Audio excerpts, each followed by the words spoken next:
Hello, hello. Welcome back to another section of A Life Full of Holes, a novel by Lisbon, recorded and translated by Paul Bowles. Hope you've been enjoying this one. I really have. Sorry about some of the delays, but I'm happy to have some time today to be back to record another section of this for you guys. If you have been enjoying it, feel free to give me a like and subscribe so that you catch the rest. And let's jump right in because I really don't have a lot of time to waste. So, we're on page 119. This is chapter 7, and it's titled Mustafa's Cafe. My mother's husband would not let me live at home, and so I went to stay at Mustafa's Cafe again. And one day we heard that the Sultan was coming back to us. Have you heard the news? They were saying. No, I haven't heard anything. The Sultan's coming back, and the French are going to give us our freedom. And the day after he comes to Tanja will be the festival of the throne. Ah, what a day it's going to be, the biggest day of the year. Who knows, I said. I was not working then. My clothes were ripped and ragged, and very dirty. One afternoon I went home to Swanee to see my mother.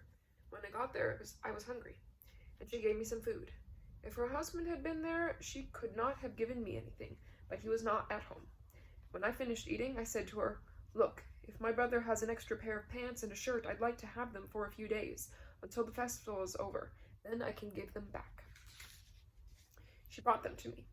Here are the trousers and the shirt, but when the feast is finished, give them back to me. I'm afraid your husband's going to make trouble, I told her. They're his son's clothes. No, just take them. Don't worry about that, it'll be all right. If he says anything, I'll tell him I took them. Owaka, I said. I put on the shirt and the trousers, and she gave me half a loaf of bread. Go now. I went out. Everybody in the city was happy. Everywhere in the streets. They were going to get their freedom. One man was saying, The Nazarenes are leaving. I'm going to have a big house on the boulevard, and it will be all mine. Mine. Another was saying, I'm going to be a commissaire. And they were all telling each other that they were going to be rich, and no one would ever have to ask for alms in the street again. And they were all talking, but not one of them knew how to read or write. The men of all the quarters in town were out collecting money to pay for the festival. In each quarter they would look for big houses where they could have the music and dancing. They filled the houses with mattresses and rugs and decorated them with palm branches and flowers everywhere. In Sewanee, a man was building a big new house, but it was still not finished and no one was living in it. The people in that part of town asked him if he could use his house for the festival. Yes, good, he said. They could have it.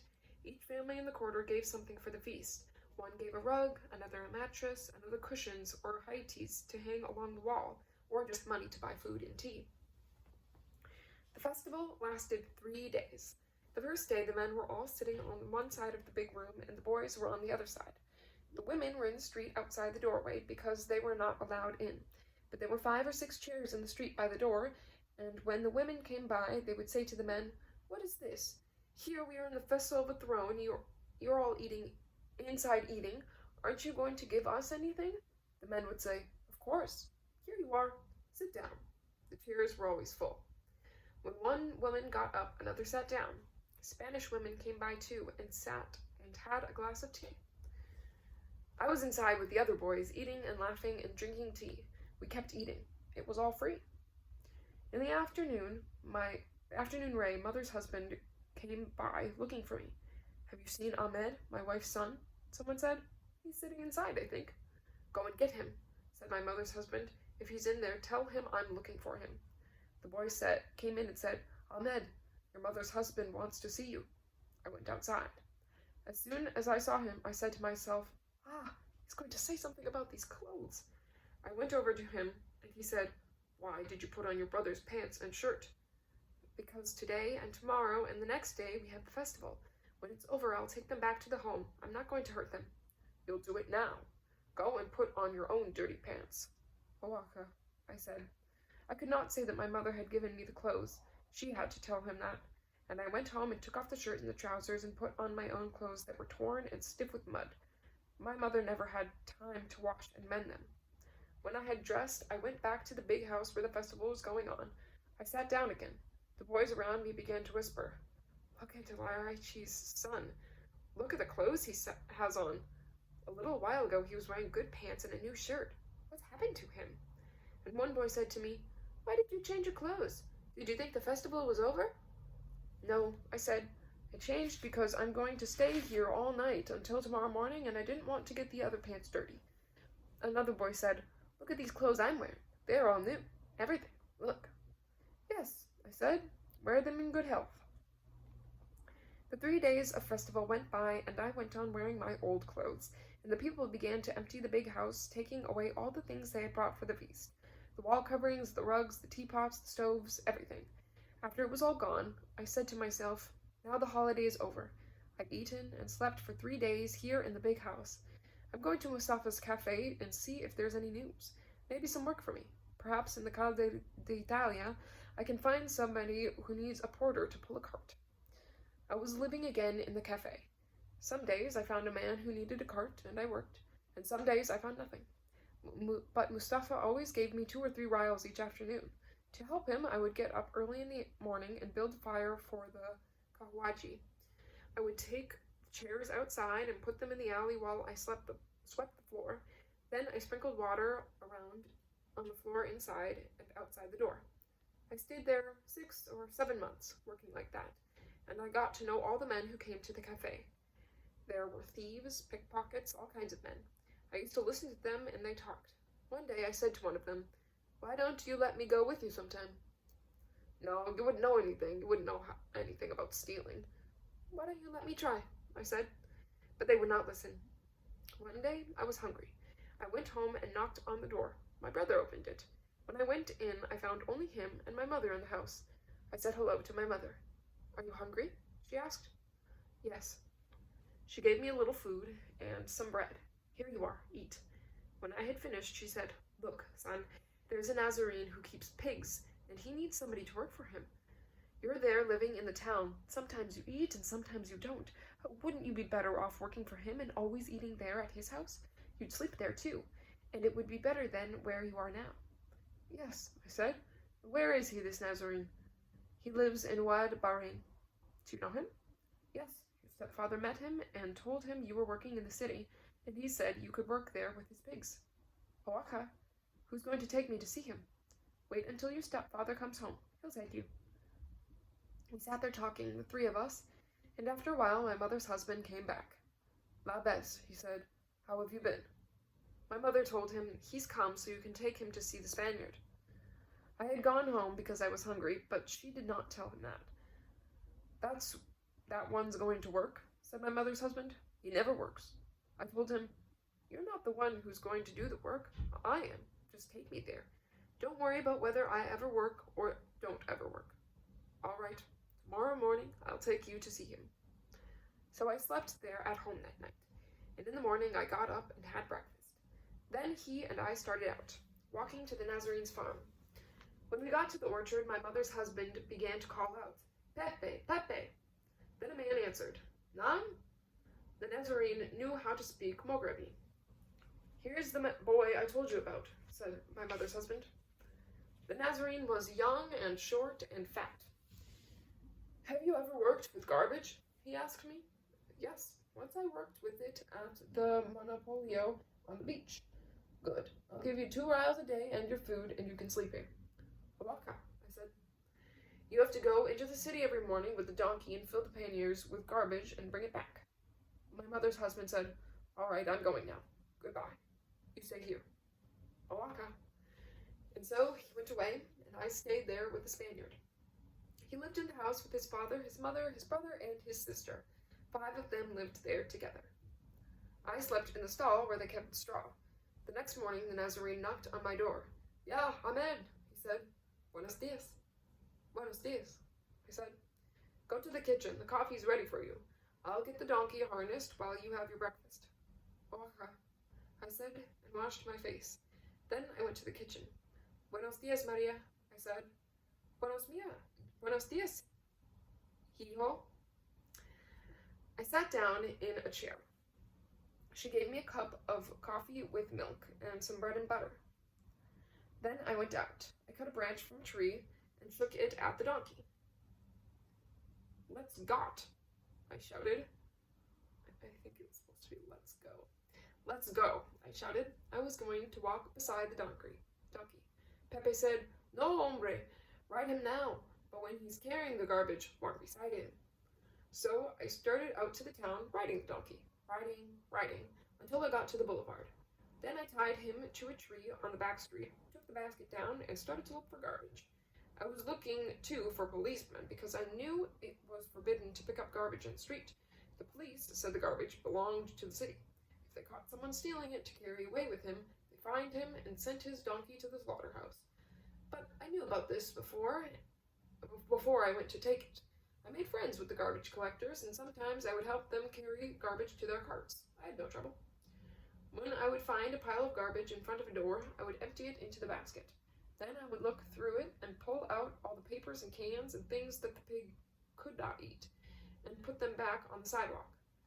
What stayed in the basket was all food: potato peelings, banana skins, old bread, lettuce, and things like that. When the basket was full of food, I took it back to the donkey and emptied it into one of the panniers. Then I went and picked up more garbage. I kept doing this until both of the panniers were full. I filled the baskets too, and put it on top of the saddle. Then I unhitched the donkey and started out for the farm.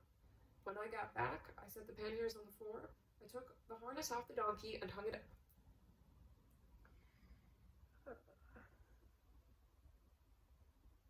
Then I led him out into the orchard and left him under a tree where he could eat flowers. It was the largest and finest orchard anywhere around. There were many big trees, and there were flowers everywhere on the ground underneath the trees. The first day, when I had tied the donkey to a tree in the orchard, I went to the pig pen. I was going to give the pigs the garbage then, but the Nazarene called to me, "No, first you must sweep out the pen." I swept all the dung into a corner and poured the garbage onto the clean side. While the pigs were eating, I carried the dung out to the manure heap in a wheelbarrow. Each morning, Pepe's mother went out to sell milk, and his sister went into the city to work. Some days I started out with them. They would put the milk cans into the panniers on each side of the donkey. The two brothers and the father stayed at home, feeding the cattle and cleaning out the stalls. In the morning, they fed the pigs wheat chaff, and in the afternoon, they fed them the garbage I brought back with me. I stayed on there for a month and a half, or 2 months, and then I went down to the town and bought some new clothes. I began to enjoy my work on the farm. I thought, this is better than living in the city the way I've been doing. In the cafe, I slept on the floor one night, in a chair the next, and I've never slept well. Now I sleep and eat well too, and I feel better. Today and tomorrow, today and tomorrow. One day the Nazarene said to me, "I've got to sell the pigs. The government says I can't keep pigs here anymore. People don't like the smell. We're going to move out of here and go to live at El Azib. We'll plant another orchard there." "If you want me to go with you, I'll go," I said. "No, we're selling the pigs. It's too near the road. The garbage smells. We won't have pigs in the new place." "Alacha, you know best." "But we're not selling them for another month," he said. And I stayed working with them until the end of the month. Then they brought a truck and put all the pigs into it.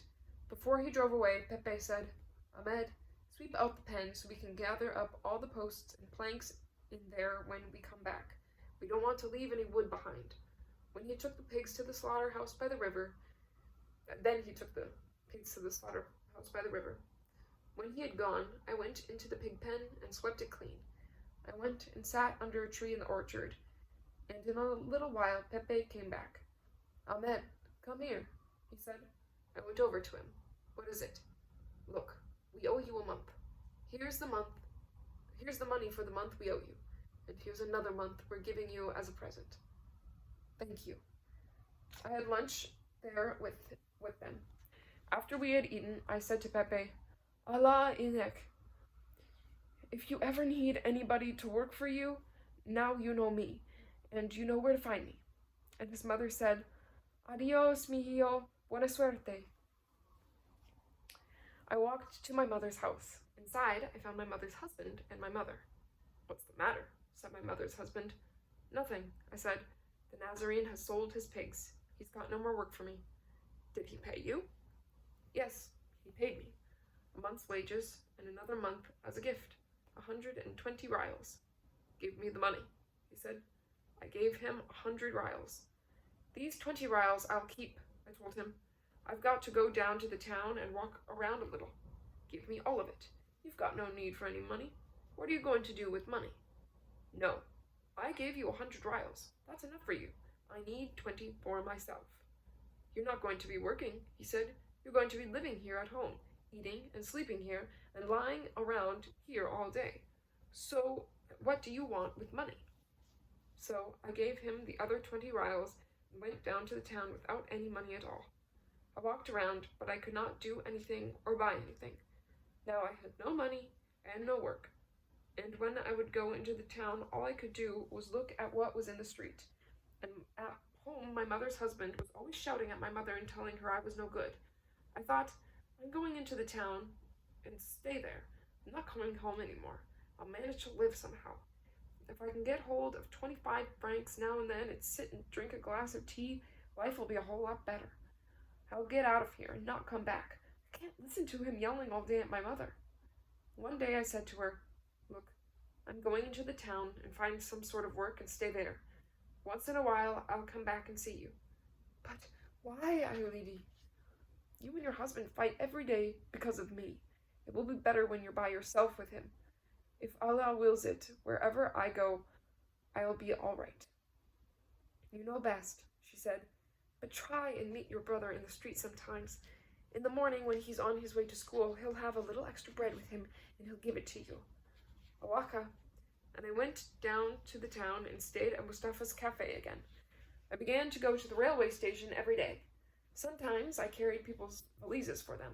Sometimes I pushed a cart through the town with trunks and packing cases in it, and I earned a little money that way. Late every afternoon, I went back to the cafe, ordered a glass of tea, and sat for a long time drinking it. I would sit all evening, talking, until 12 o'clock, and then I would shut the cafe. The men around there called me the cafe cat, because I ate so much tuna fish. There was a platform in the corner with a reed mat on it, and I slept there. 2 other boys were staying there, and they slept on chairs or on the floor. I had the best place. Sometimes we did not shut the cafe until 2 or 3 in the morning, because the customers stayed so long smoking kif and playing cards. There was a boy named Bohum, who used to come to the cafe and stay all afternoon and evening. One night he asked if he could sleep there with me and the 2 other boys, and Mustafa said he could. But after he had looked at Bohum a while, he came to me and said, Now there are 4 of you living here. You've got to watch out that one of them doesn't steal something. It's your job to keep watching everything. You're in charge. But don't worry, I said.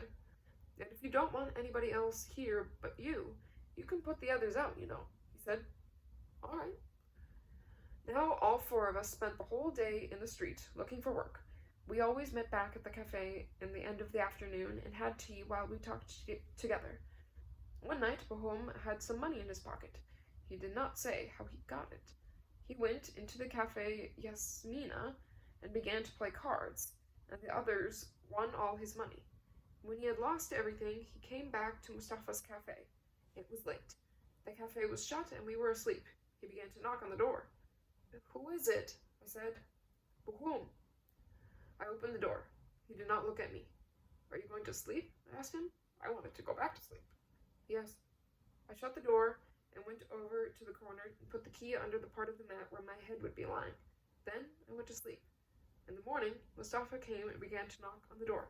Tap, tap, tap. Open up! But who is it? I got up and looked under the mat for the key. It was not there.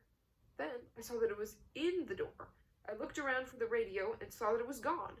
That's it, I thought. Bohum's done it. Now Mustafa's going to say it's all my fault. Maybe he'll put us all out and call the police, and the police will say we did it. Mustafa went on pounding on the door. He thought it was locked, the same as always. I went and opened it. Good morning, he said. Good morning. Put the chairs out and sweep down before the Kawaji comes.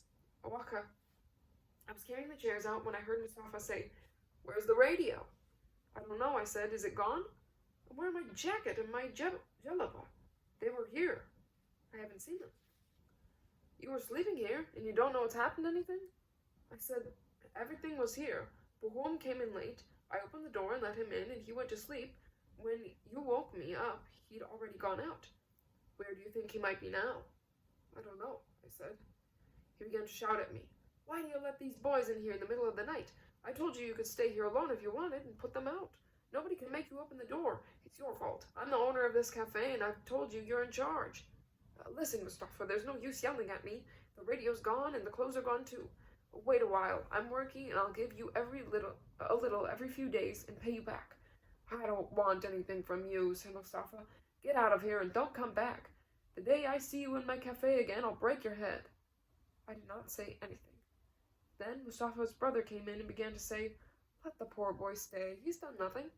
If he'd known the other one was going to steal, he wouldn't have opened the door for him. He has no place to sleep. Let him stay here. No, said Mustafa.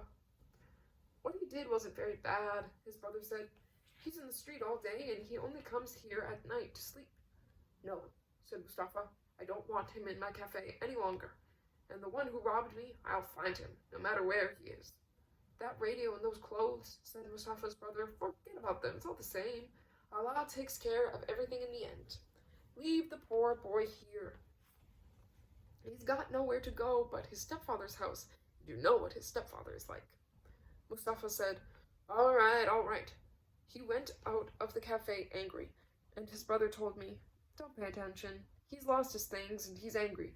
Every man is in a bad humor when he loses something. Go on out and work the same as always, and in the evening come back and sleep here. I'll talk with him about you.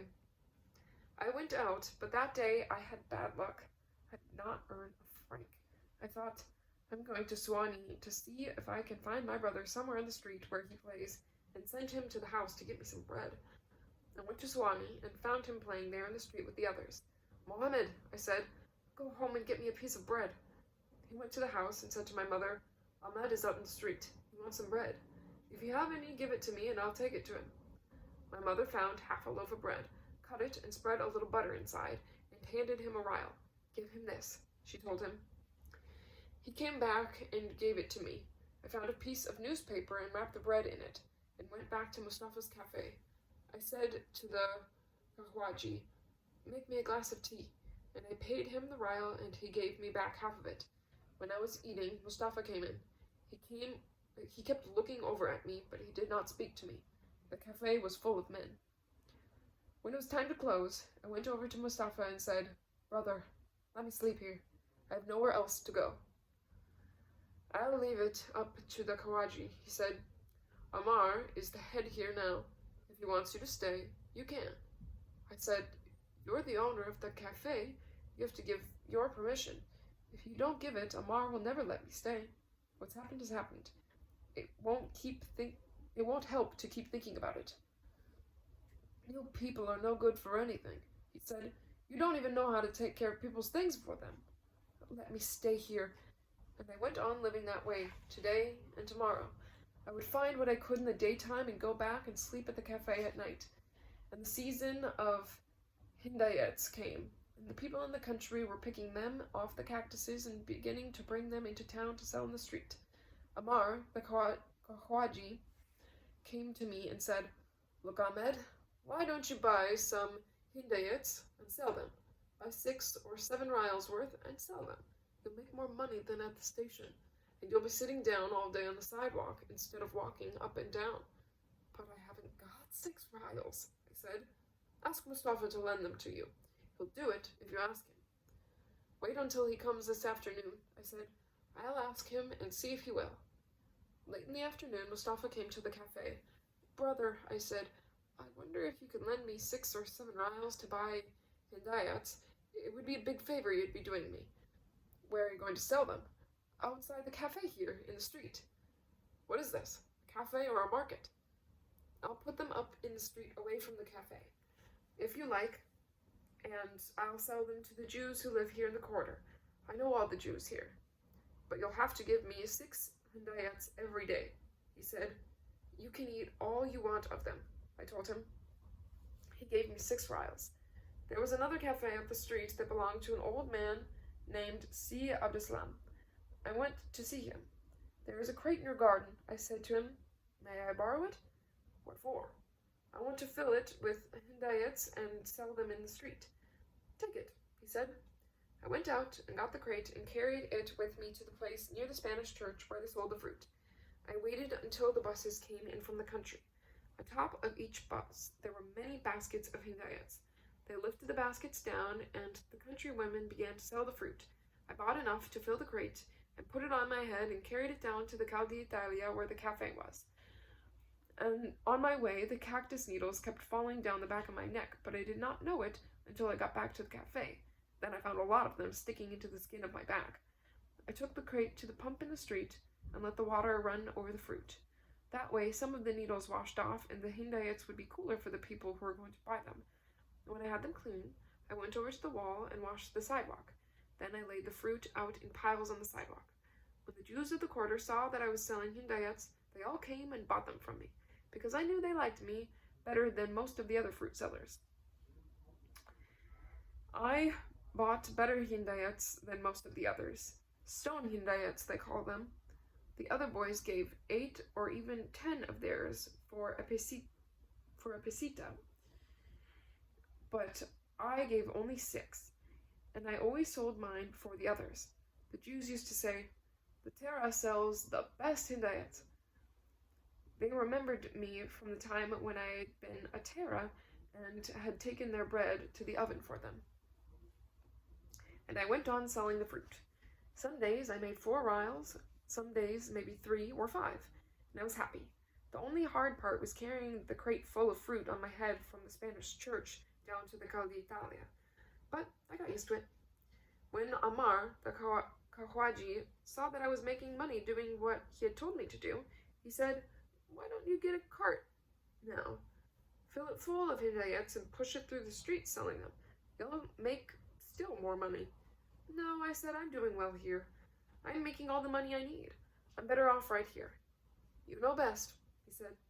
And I stayed there, selling them, until the season finished and there was no more fruit to buy. Then I was back in the cafe again with no work, and no money either. Sometimes I got a job helping to empty the trucks that brought kashir wine from Meknes for the Jews. I would sit alone in the cafe thinking, see how many different kinds of work I've been doing? And yet, I never have a job that goes on.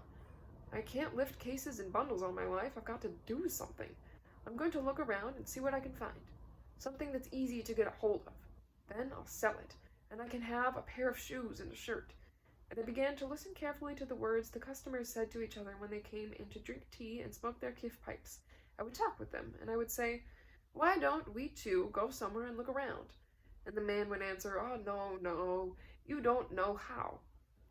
"Don't worry about me. Don't think about me. Just take me with you." But nobody would let me go with him. When they went to rob, they went by themselves. Some of them came in with wallets full of money. Perhaps they had taken them from the tourists. One of the men who used to come into the cafe was called Abdalwahid. I wanted to go with him, and I said to him, "Can't we go and look for something?" I thought he might take me. "Ahmed," he said, "you don't understand. When we go out, we have a special way of going out. Nobody can go with us because nobody knows how we do things." "Take me with you just once," I said. "If you came with me only once," he told me, "we'd both be in jail fast." "It's better to stay in jail than this way in the street," I said. "You take care of your own life," said Abdalwahid. "But if you're going to steal, do it alone." I stayed there in the cafe.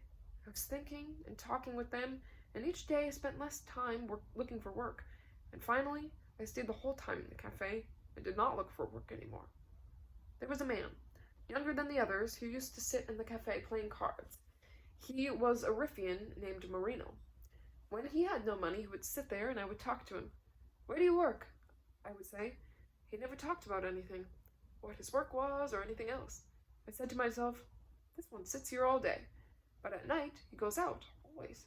I'm going to keep talking to him. One morning he was there in the cafe.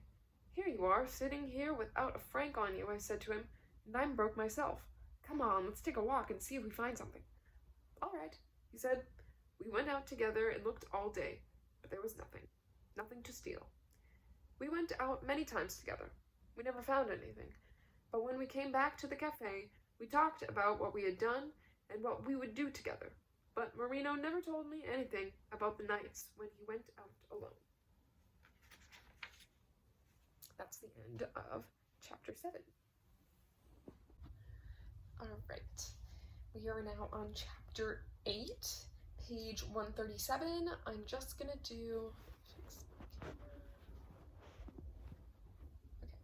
I'm just going to do a few pages of this chapter, and then the next section will pick up in the middle of it. But anyway, page 137, chapter 8, titled The Wire. One day, in the month of Ramadan, Marino and I went to McConaghy. We came to a warehouse. A French company had worked there. Now it was gone, and the place was shut. We walked in front of the warehouse, and I said, "We've got to see what's in there." And he said, "Let's go in." And we went over and pushed against the door. We got hold of it and broke it. When the door was broken, I went in first, and he followed me. "What's that?" "Wire." "What's it good for?" I said. "We'll take it. Then we'll find out what it's for." I picked up a piece and looked at it. It was copper. And I said, "If we're going to sell it, let's go. We'll find a buyer, then we can come back and get it." "Right." We went out of the warehouse with a piece of the wire and took it down to the Fondak Waller. We showed it to a man there in the Fondak. He looked at it and said he would buy it from us. "Good," he said. "Tomorrow you bring it." We said we would. The next morning we went at 10:30. We walked up to the warehouse and took some rolls of wire. Then we carried them and sold them and got the money. And there was another day. We went back to the warehouse in McConaghy and filled some sacks with rolls of wire and carried them outside. Marino got a taxi, and we filled it up and sent it to the Fondak Waller. Then we went on bringing wire out and piling it by the gate. We took out all we needed for that day. I went across the street to the fountain to wash my hands. We were waiting for the taxi to come back so we could fill it up again. While I was at the fountain, a girl looked out the window of the house above. She kept looking. Then she called to me. "What are you doing?" "Nothing, just washing my hands." She came down to the door. Marino saw her standing there, and he turned and ran. When he did that, she went in and called to her father. He was paid by the company to watch the warehouses. He came down. "What are you doing here?" he asked me. "Nothing, I'm not doing anything, just standing here." "Who took all that out of the warehouse?" "I don't know." The girl was saying, "There was another one with him. He ran down that way." When her father heard that, he started to run where she was pointing. I stayed where I was. There were many people passing by because it was Ramadan. If Marino had only stayed with me, nothing would have happened. But he was running in the street at 10:30 in the morning, and the man caught him and brought him back to where I was standing. A lot of people were there watching. Then the man called a policeman, and they came and took us both in a car to the commissariat. Marino and me. We had told the taxi driver to go back to the warehouse, and he did, but all he found was a crowd of people talking in the street. The girl saw him and shouted, "That's the man who was here with them." And the police took the driver to the commissariat too, and made me talk to him.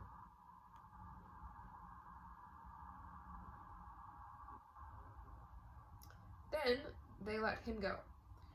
The first night I was in a room by myself, and Marino was in another room. You never know what time it is at the commissariat. Everybody had gone home except the guard. I think it was about 9 o'clock. I called the guard, and we talked a while. Then I told him, "It's cold here. Wouldn't it be better if we went in and stayed in my friend's room with him?" A little later, he came and opened the door. "Pass," he said. "Go to your friend." I went in. "Hiya, Marino, have you got a cigarette?" He said, "No, I have kif if you want some." But he had no papers, no pipe. "Wait," I told him. "I know the guard. He might give us something." I went to the door and said, "Aji, Si Mohammed, by your blessed parents, I want to talk to you. I need a cigarette." "Maybe you don't know it's forbidden to smoke," he said. "Either you have one or you haven't. It doesn't matter. There's no way I can make you do it." "Here," he said. "Here are 2. You can't stay. I wouldn't give you tobacco. Or you can't say I wouldn't give you tobacco." I thanked him. Then I said, Look, Sia Mohammed, now I have cigarettes, but no matches. And he told me, take the matches too, but don't call me again tonight.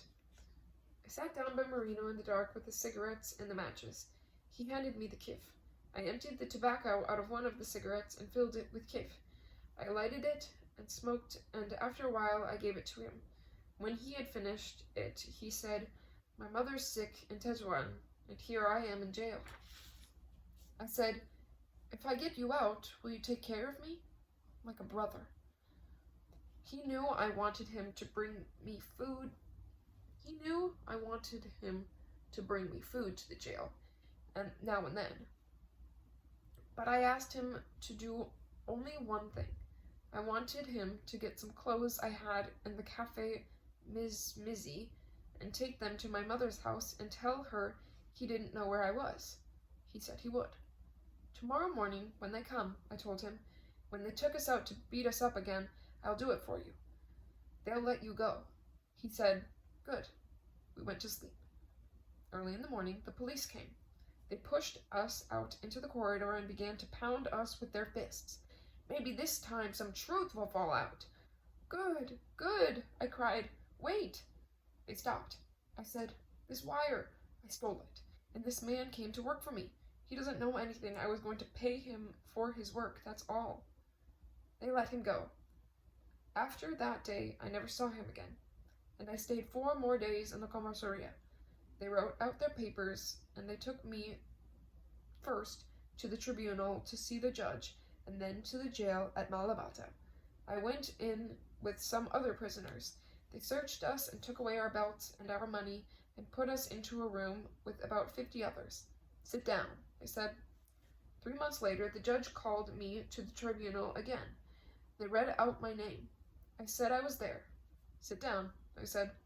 They called the guard of the warehouse and some other men, and when the judge read my name again, I said I was there, and he said, stand up. Did you steal this? I said, yes. What for? Why did you steal it? I stole it because nobody wants to give me work. I'm a Tanjoi, and so everybody hates me. You have to look for work if you want to find it, he told me. I looked a lot, but they always say come back tomorrow, and tomorrow there's nothing. And he said, good, you stole this. There was nobody working with you? No, I said. Sit down. He called the guard of the warehouse. This man stole from you. How much is this wire worth? The guard said, perhaps 50,000 pesitas. The judge told him to sit down. There were 2 katibs and 3 other judges, and they began to talk together. When they finished, they called my name and said to stand up again. The government condemns you to 3 years for robbery, for taking some wire.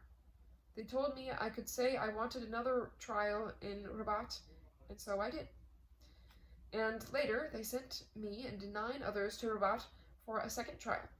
We went to the jail there and stayed today and tomorrow, until one day they called us.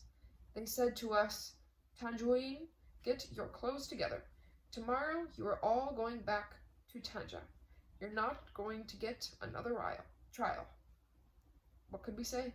We slept there that night, and in the morning we took our things and went downstairs to another cell in the jail. We stayed there many days, waiting. Our papers did not come.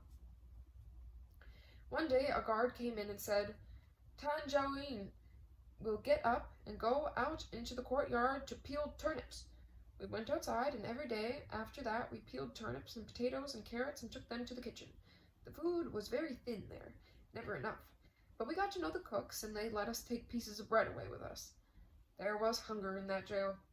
Once I went up to the infirmary to see someone I knew who was sick, another Tanjoi, a friend of mine. I went in and said to him, Alal, you have enough bread here, and the rest of them here have too. What's left over, leave it here by the door, and I'll come up and get it. The next day I went up to the infirmary and carried the bread downstairs with me. There was a guard there named the Turtle, with 2 stripes on his shoulders. He saw the bread in my hand. Where is that bread going?